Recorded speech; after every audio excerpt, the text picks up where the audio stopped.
no matter where we're at, what we're going through, what's easy for us is something that somebody else is struggling for. And somebody's waiting on you for the exact thing that you are right now. There isn't any of our time of our life that's throwaway. Training is about doing and getting better and doing more. It's not about you reach some kind of perfection and then you're ready to be able to start doing things. By a show of hands, how many of you make less than you think that you are worth? Why is that? It's time for you to put your foot down and say, enough. Luckily, you're here at the right time and the right place. The most wonderful real estate podcast ever is the path that you seek. I'm Dwanbenttwyford, and I have closed over 2,000 deals. I've been investing for over 30 years. I've seen all the markets, and I've done over $500 million worth of deals. I mean, think about that. $500 million worth of real estate. And I have a heart for you. I want you to walk my path with me. Your life is about to change. And do you know why? Because it's time to thrive in 25. Say it with me. It's time to thrive in 25. It's time to thrive to 25. Enjoy the show.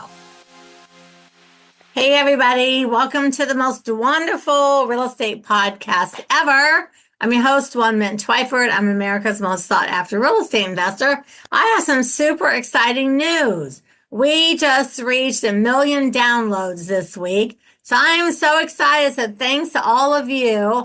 I finally cracked 1 million downloads. So now we have to work on 2 million. So like and share and tell everybody that you know that we need 2 million downloads right now. So isn't that exciting? I was so excited, Steve. I got a thing from Buzzsprout says you have reached 1 million downloads. I was like, because I've been close, like hanging around it, but like didn't quite get there. I was so excited. And the weird thing is when that happened, like within 2 days, I had like 25,000 more, just like boom, boom, boom, boom, boom. So super excited about that. So I want to welcome my awesome guest today. I have Steve Kidd. He's askstevekid.com. And we're going to find out what he does and find out how he can help all of the Dwanderful people. So Steve, I really just kind of like to throw people in and have you give us your name, how to contact you directly, and what you do, just really short. And then I'm going to ask questions to find out how you came to be Steve Kidd, syndicated radio. Yeah, my name is Steve Kidd. I'm a third-generation minister and international best-selling author of now 36 books and counting. I've worked with just shy of 5,000 people, helping them write, publish, and then most especially marketing their books to bestseller and everything that goes beyond that. To contact me, that's why I've got it on the screen, askstevekid.com. You can jump straight onto my schedule. I'll give you 15 minutes for free, talking about anything to do with all we've learned in the 38 years of marketing and any of that. Anything I can help you with, I'd be glad to. Yeah, you know what? Now that you said that, I do remember us having the radio because you talked about helping with books. And after all the stuff Bill and I have been through the last couple of years, I feel like now is the time I'm going to sit down and I'm going to put together a book. Because, my husband went through a bone marrow transplant. I mean, this is the craziest thing. I have never even met anyone else that's been through all that crazy stuff. I'm like, that needs to be in a book. And also about, our 35 years of real estate investing and all the stuff like that. So I love that you're a minister.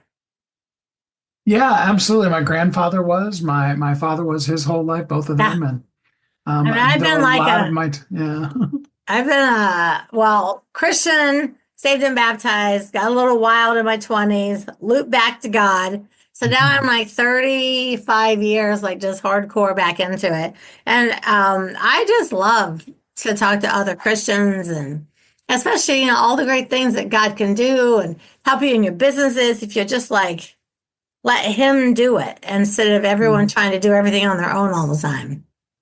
Absolutely. I agree completely. Right. So what's some advice? Give us a few tidbits of advice since you are a minister. And I want to talk about how you help with the books and stuff too. But what are a couple of things like for people, that are lukewarm, they backslid, they need to come back, they're not ready to come back, how everybody is. What are a couple I don't know, like a little tidbits about people that are following. I'm assuming you're following Jesus. Yes. Okay, so let me just make that clear before I start ranting off and you're like, oh yeah, no, I'm a minister in something else. I'd be like, oh. So, because my sign off at the end of my podcast, I say the truth is in the red letters. Hmm. And so some people email me and go, what does that mean? I'm like, well, what do you think it means? And so, of course, everything Jesus said is in the red letters. So I try to, like, drop seeds, and I do a few times a year, I'll do a podcast that's just about a Bible study, just something like that. So, what are a few ways for people that are, now I have a good one, people that are like manifesting and like, can you talk about like the universe manifesting versus like what the Bible actually says? Okay. Is Without that too going much? on Is that too no, no, broad? no. I was just going to say, without going on too much of a rant on you here, um, we work so hard to make the easiest of all things possible. Mhm. We know the world existed before we came into, before we were born. We have enough historical proof, archaeological proof, whatever, that it was here before we were here. Okay. Um, and without going deeply into exegetical explanations of why, I believe God created the earth, I think it's just, real good common sense to say there's something bigger out there than us. So that's the first step. Amen. Step two in that is stop trying to make it so hard. You have the creator of everything who created it all for one purpose, and that was so that he could get to know you. So much so that he created this incredibly, wonderfully horrible thing called free will. Yes. Because, and people really struggle with it because they want God to give them free will, but everybody else not. Yes. And I always tell people it's like God had to give us free will because the only way we can choose to love Him is if we actually truly have a choice. Yes. If there wasn't the option of option A and option B, it wouldn't really truly be a choice. And that's where free will comes in. Yes. All of this was done by the creator of everything just so that he could get to know you and hang out with you and be your friend. That's all he's looking for. And we try so hard to come up with all these woo-woo outside, extra. I What use the does the word woo numbers? woo. Like, stop with all that woo woo stuff. What do the numbers on the clock mean? All those kind of things to try to explain the simplest of all things. And that's that the creator of everything in the whole world wants more than anything else to just hang out with you. And if Yeah. that doesn't blow you away, I don't know what else is going to.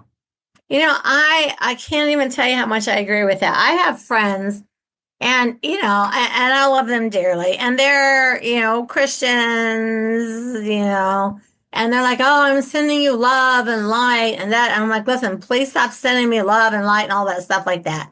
Like, if you're going to send me anything, pray to Jesus, to send me whatever. And one of the things, I've had a couple of people on the show that are really big into manifesting. So I was asking them, like, oh, yeah, no, we like to the universe and Mother Earth. And I was like, oh my God, I freaking invited a Wiccan on my show. And I'm like, listen, the Bible says, speak things into existence as if they're already there. It's like, okay, God is telling you, I'm a successful real estate investor. I lost 50 pounds. I'm married to the greatest person on the face of the earth.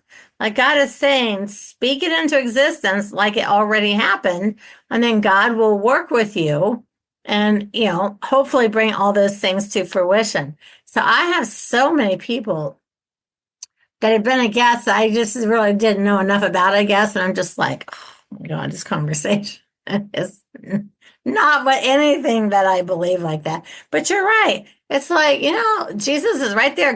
Holy Spirit's living inside of you. Like you got all the stuff you need right there. If you're Mhm. worrying about depression or anxiety or you're in a bad marriage or whatever, you can just speak things and just keep saying, all right, Lord, I'm speaking this into existence. These are the things. And God can do remarkable things and change anybody's heart. And so many good things. And people just like, I don't know, people want like the woo-woo stuff and they want like everything done today. And it's like, but God doesn't answer prayer like that. It's like, yes, no, and maybe. Or, it could be a yes, and you're like, oh, great, this is going to happen tomorrow. And that yes could be, oh, no, 10 years from now. It's yes doesn't mean tomorrow. Yeah. Well, the problem is we are time-locked beings. Yes. We travel through time from yesterday to today to tomorrow. Yes. God exists simultaneously across all possible realities, meaning that when you say yes to something, he lives in both if you had said yes and if you had said no at the same time. That's why the Bible says there's no temptation except that's common to man, that God has already provided a means of escape. God spends all the time trying to help lead us back from the times when we went left when we should have gone right, because he loves us and he wants to be in that relationship with us. But he exists in all those. So when God says yes, his yes is right now, because right now is all of eternity in an instant in his space. It doesn't necessarily mean that it can happen that quickly. Yeah. Because then in addition to that, there's that crazy thing that I talked about before, and that's free will. Because often, especially when we start talking about money, but you could also use having your spouse be the best spouse in the world. You can pray that for them. At the end of the day, they have to choose to be the best version of themselves. Yep. They have that free will to not be, to be able to do that. If you're going to pray to be successful, you've got to go out and work. People, I'm sure that with as great as you are, and maybe you've had a few people do it, but very rarely do you have somebody that comes to your house, knocks on your door, and says, I have this amazing property that I'd like for you to invest in. Now you can put out things on the internet that draw in leads and things like that. Mm-hmm. But if you're just sitting in your house, just manifesting it, just sitting there waiting for that person to come in and knock on the door, it's never going to happen. No.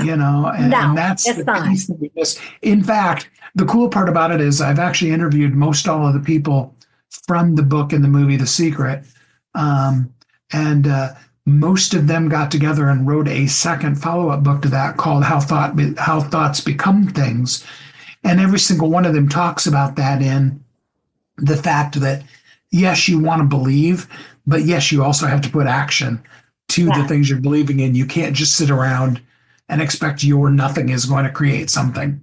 Yeah, no, I'm with you all the time. I mean, I've got a prayer board with a list a mile long, and most of it's about other people, actually.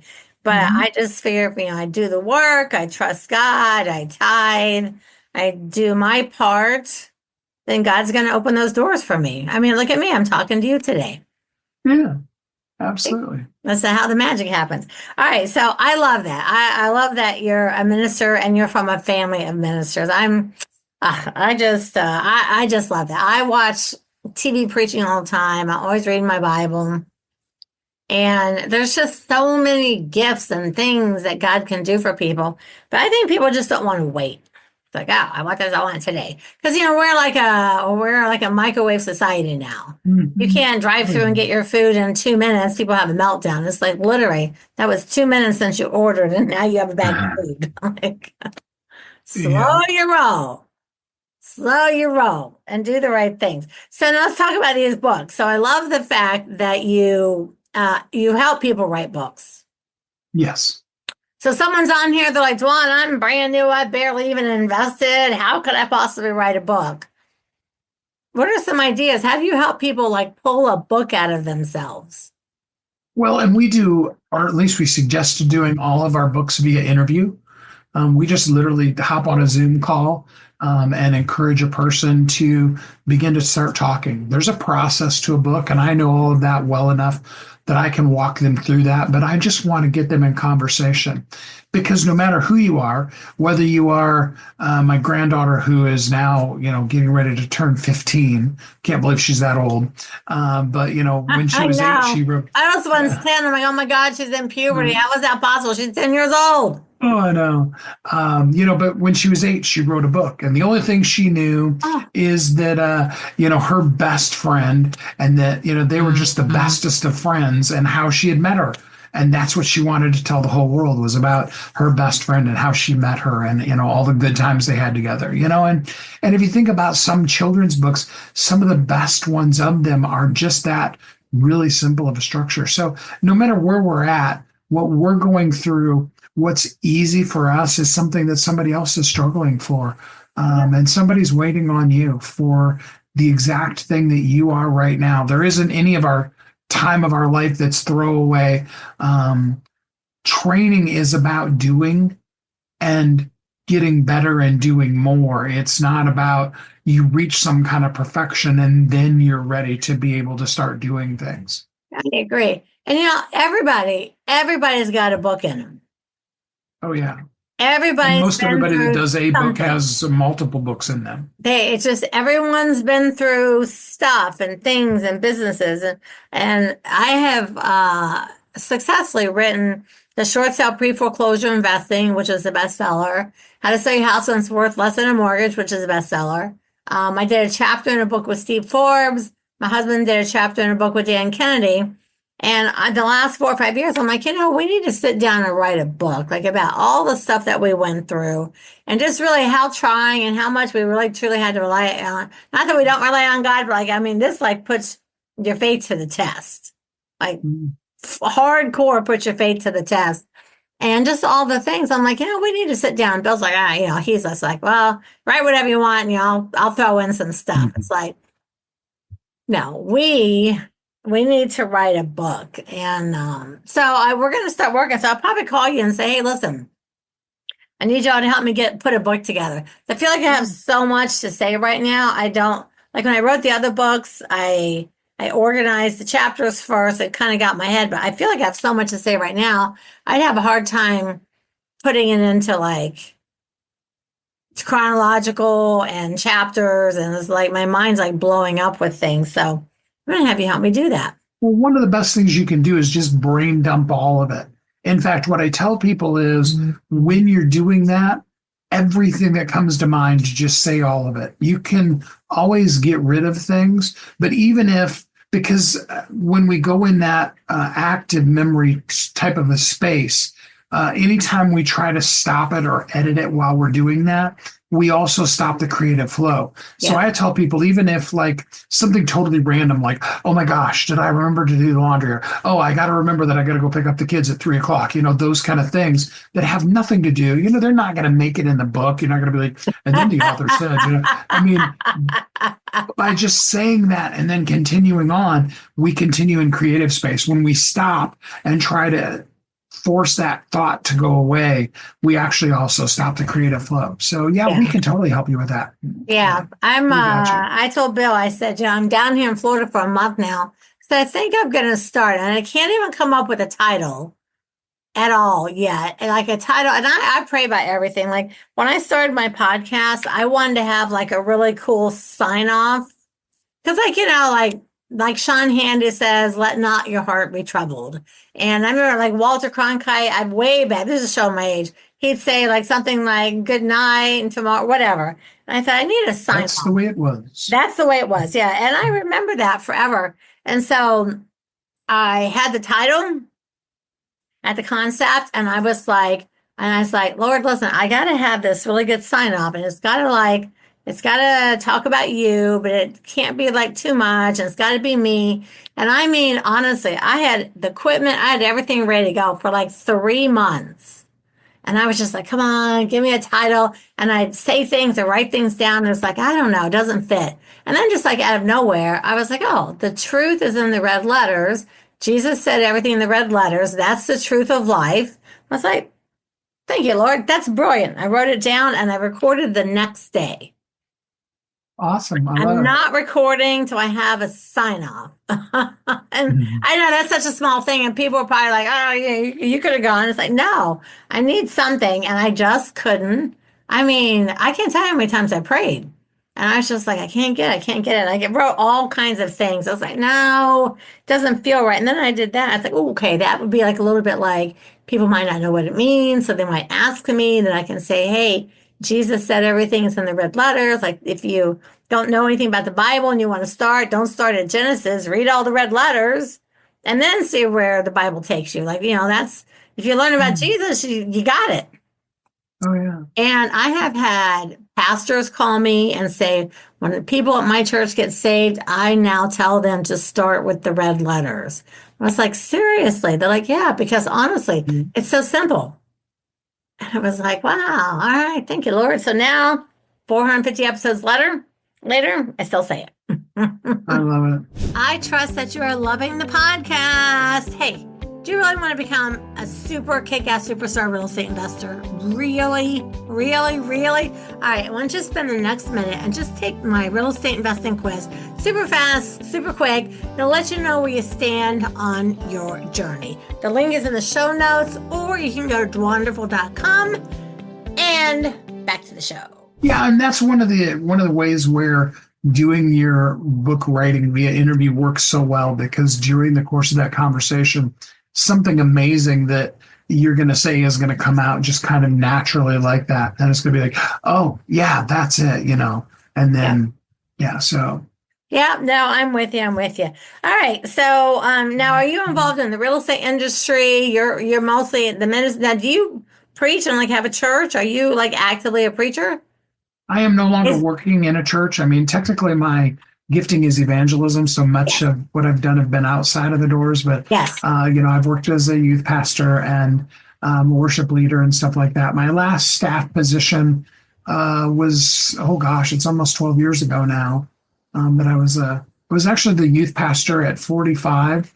That gives you an idea how old the congregation was. At a really cool little church in Ocean Park, Washington, and that was the Mhm. last staff position I've had. But everything that I do is really just an outpouring of my ministry, and Yeah. myself and some of my business partners. We have a lot of things that we do, and then of course there's the books that I write that all of them have a whole lot of Jesus in them, whether I'm quoting Bible verses or not. And then I have my radio show every week. And, I say at the beginning of it, that I'm a third generation minister. And I tell people that. And that's why I always do that in my intro too, because I will say, it's like, hey, I warned you I'm a third generation minister. So if a Bible verse pops out of me while I'm talking here to you, That's all you right. can't be really shocked. I mean, it's kind of just part of who I am. Yeah, that's what makes me love you more. I love it. I love it. I love it. And I can remember.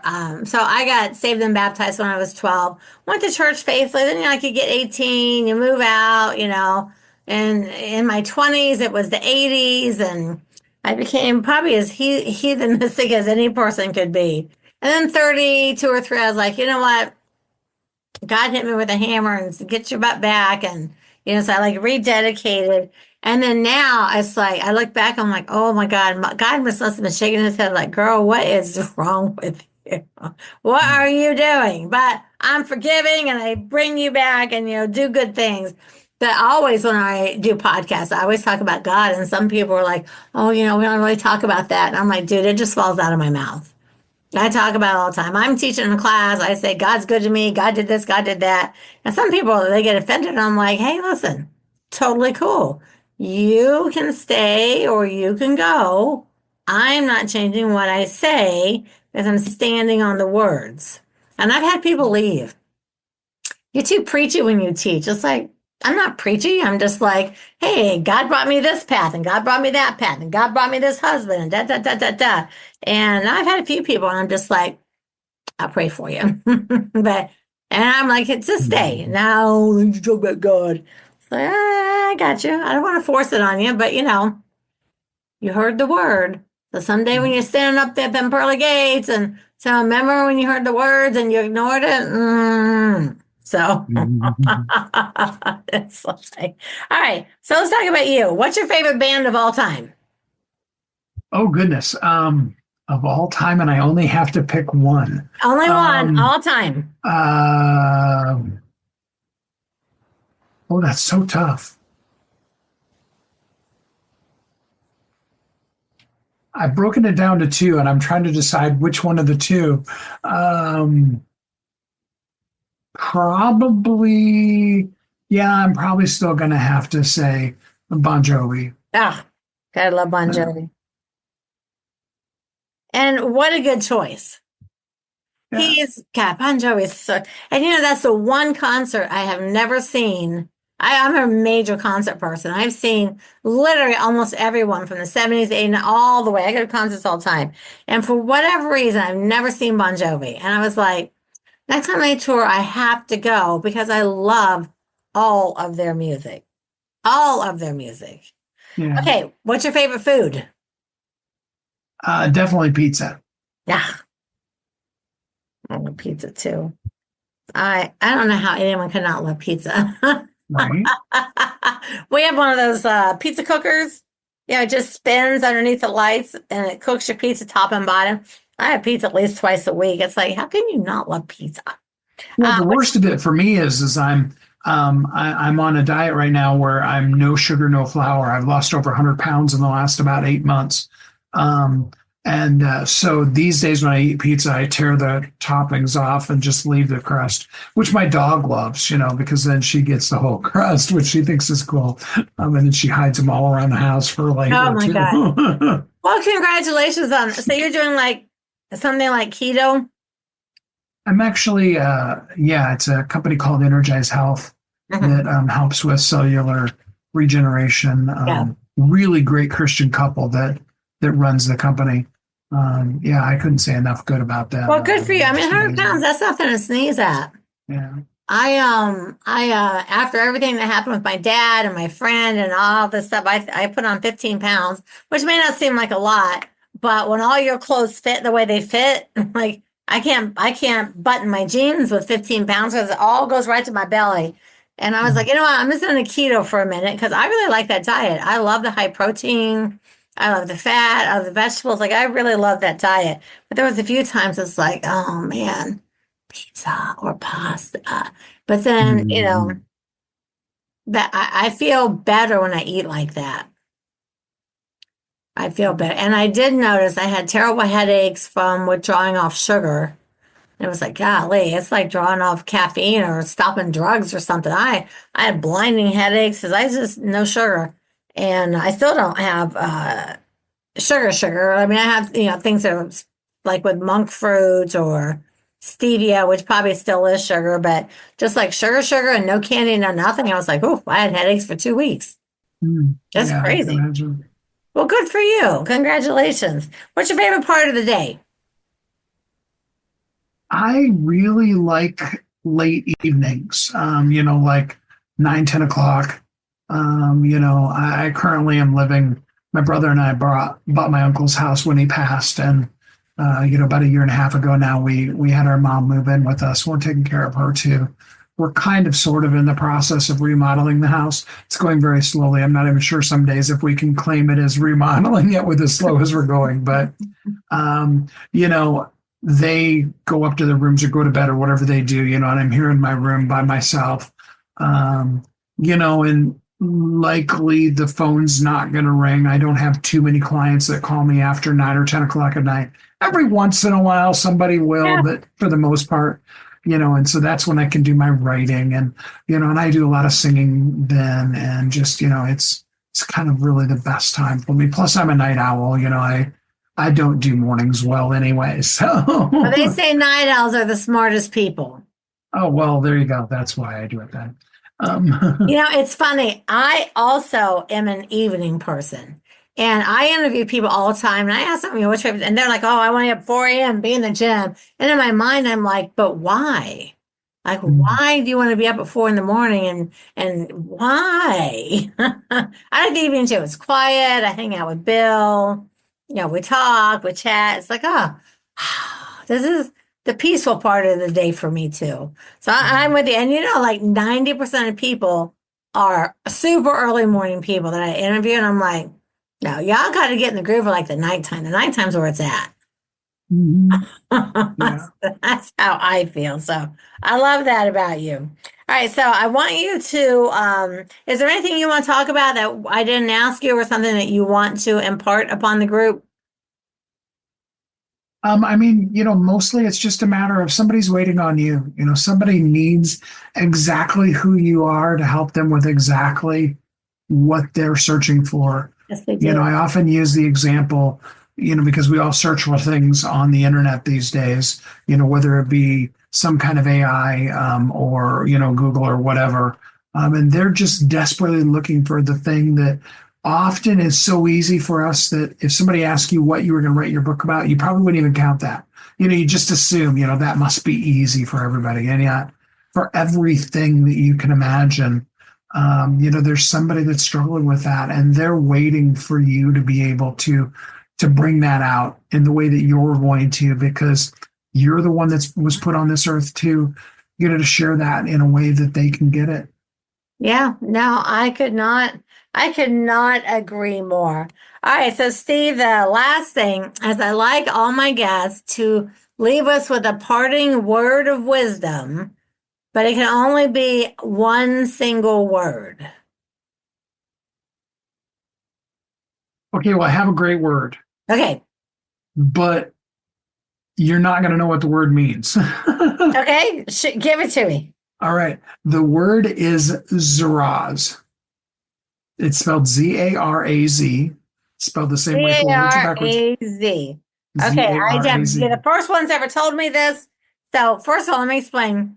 So I tell everyone to leave us with a parting, because if you ask someone to give us a parting word, they'll go on for 20 minutes and talk about something. It's like, oh my God, people can't process that. There's a word, and then the word becomes the word of the week in the Dwanderful universe. So our word is Zaraz. So we need to know, first of all, what the heck does it mean? But what does it mean to you is the most important thing. So Zaraz is a English spelling of an ancient Hebrew word that comes from Isaiah 60, verse 3.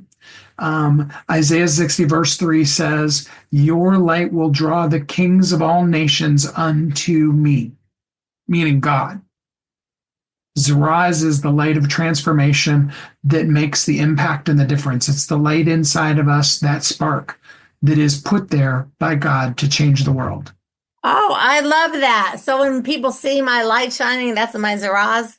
Yes. Ah, okay. I did not know that word. So thank The you for book's that. almost done. I should have it out here within the next week or two. Nice. I love it. All right, everybody. Word of the week is Zaraz. So basically, it's like let people see the light inside of you. Yes. Is that right? Yeah. Or not? Or a little bit more detailed?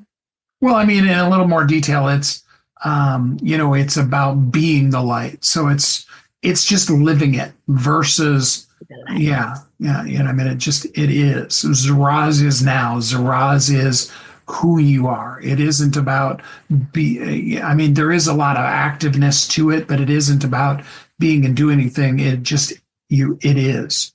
Your light will, I love and it. that's the biggest thing, going back to the very beginning of our conversation, the Bible says, Jesus said, red letters, let your light so shine before men that they will see your good works and glorify your Father, which is in heaven. And Yeah. that ultimately capsulizes, what Isaiah is talking about, to go back to what you're saying, the red letters. Okay, so it's Hebrew. It's ancient Hebrew. So it's the dead language version of Hebrew. I'm going to start using that word. People go, what? I'm like, I'm just that smart. My friend Steve turned me on to a new word. I like it because the Bible does like let your light shine. And I've had people, we teach a lot of classes and we have people like, God, when I walk in the room, you guys can your light just shines. And I was like, that's light. That's God. That's God. That's just because we're up there. And so I love that word. What's a Roz? I'm going to Google it too and read a little bit more about it because I did not know that. If you Google it, the only thing you're going to find about Zaraz until my book comes out is there is a Polish word that's Zaraz that has that basically means to take action. Okay. So very rarely are you going to find translations for ancient Hebrew words. It was about a 4 hour deep dive that I did on AI one night, trying to find a word for the rebrand we're doing for the company. Oh, nice. No, I love it. Well, when the book's out, let me know. We'll have you come back on again and talk about your book because I love stuff like that. When I learn something new, I get super excited to learn something new. All right, so everybody, I want to thank you for being on the show today. And what is the name? Is your radio show called Ask Steve Kidd? It's Thriving Entrepreneur. Thriving Entrepreneur. So I want you to, do they subscribe? Like, subscribe, go to wehelpyouthrive.com and follow it on my website. Listen to it. It's on about 30 radio stations. Okay, Yeah, so say it we're all again. over the place. WeHelpYouThrive.com. WeHelpYouThrive.com has all of the last 10 years of all the shows. Okay, so y'all want to listen to this guy. He is wise, wise, wise. He's got wisdom. He's full of Jesus. I'm sure he's giving out really amazing information. So follow him. And I always ask you to do me a favor. If you enjoyed the podcast, if you learned one thing, I learned a new word, then I want you to like and subscribe and leave a comment because Steve and I cannot grow our businesses without you.